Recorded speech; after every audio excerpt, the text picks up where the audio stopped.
बिस्मिल्लाहिर्रहमानिर्रहीम। अस्सलाम वालेकुम। कैसे हैं आप? उम्मीद है कि अल्लाह ताला के फजल करम से बिल्कुल ठीक होंगे। अल्लाह ताला से दुआ है कि वो हमेशा आपको खुश आबाद और तंदुरुस्त कराता रखे। प्यारे प्यारे बहन भाइयों, आज जो मैं आपके लिए रेसिपीज लेकर आई हूँ वो बहुत ही आसान और टेस्टी रेसिपीज है। अगर आपके पास आलू हैं तो आप ये रेसिपी ज़रूर ट्राई करें। आई होप कि आपको ज़रूर पसंद आएगी। तो चलते हैं अपनी रेसिपीज़ की तरफ और शुरू करते हैं अपनी आज की रेसिपीज़। इसके लिए हमारे पास हैं आलू दरमियाने साइज़ के 4 अदद। आलू को छिलका उतार लें और फिर इनको पानी में भिगो दें। आलू को पानी में भिगोने के बाद 2-3 दफ़ा धोकर साफ़ कर लें। इसके बाद आलू को कद्दूकश कर लें। आलू को कद्दूकश जो है वो ख्याल रहे कि ज़्यादा बड़ा बड़ा नहीं करना, बल्कि इसको दरमियाने साइज़ का, इस साइज़ का कद्दूकश करना है। अब आलू उठाएं और इसको कद्दूकश करें।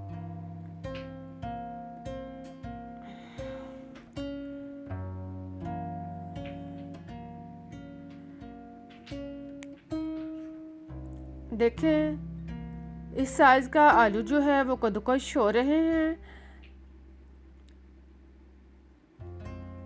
प्यारे प्यारे बहन भाइयों, मेरी कोशिश होती है कि मैं आपके लिए जो रेसिपीज लेकर आऊँ वो आसान और ग़िज़ाइयत से भरपूर हो।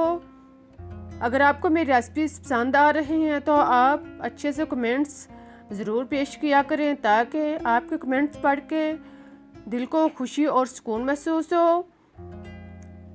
आलूओं को कद्दूकश करने के बाद अब इसको बाउल में डालते हैं और फिर इसमें छोटा साइज़ का प्याज काट कर इसमें शामिल करें और साथ में हरी मिर्च 3 से 4 अदद काट कर इसमें शामिल करें। हरा धनिया 3 से 4 खाने के चम्मच कटा हुआ शामिल करने के बाद अब इसमें बेसन साफ़ किया हुआ आधा कप शामिल करें और फिर कॉर्नफ्लोर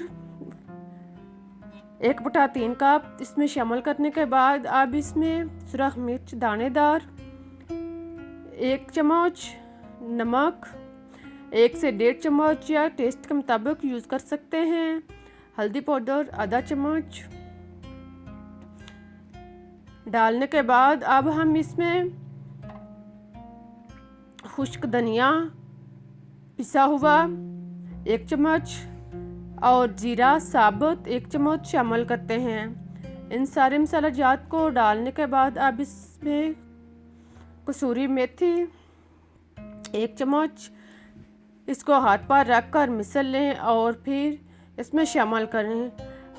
इसके बाद इसमें अंडा 1 अदद, इसे तोड़कर इसमें शामिल करें।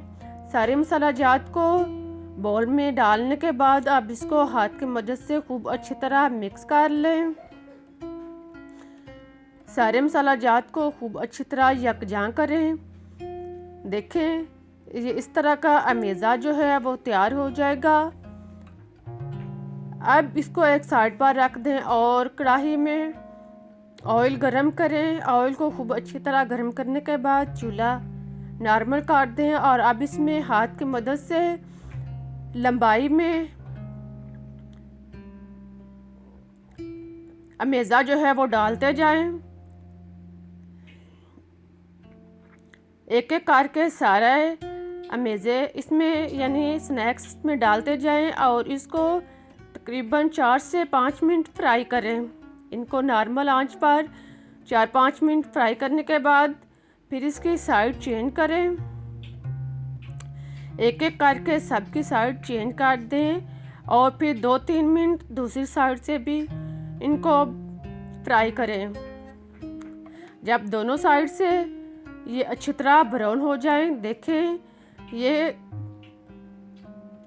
स्नैक्स जो हैं वो अच्छी तरह चारों साइड से ब्राउन हो चुके हैं और साथ ही ये रेडी हो चुके हैं। अब हम इनको निकालते हैं। देखें कितने मज़ेदार और टेस्टी हैं। आई होप कि आपको भी ज़रूर पसंद आएंगे, आप ज़रूर ट्राई करें। बहुत ही टेस्टी रेसिपीज़ है। अब मैं आपको तोड़ कर दिखाती हूँ। आप इनको शाम की चाय के साथ या केचप के साथ यूज़ कर सकते हैं। प्यारे प्यारे बहन भाइयों, अगर आपको मेरी रेसिपी पसंद आई है तो इसको लाइक और शेयर ज़रूर करें और चैनल को सब्सक्राइब भी करते जाएं और मुझे इजाज़त दें। मैं फिर मिलूँगी एक नई रेसिपी के साथ। तब तक के लिए अल्लाह हाफिज़।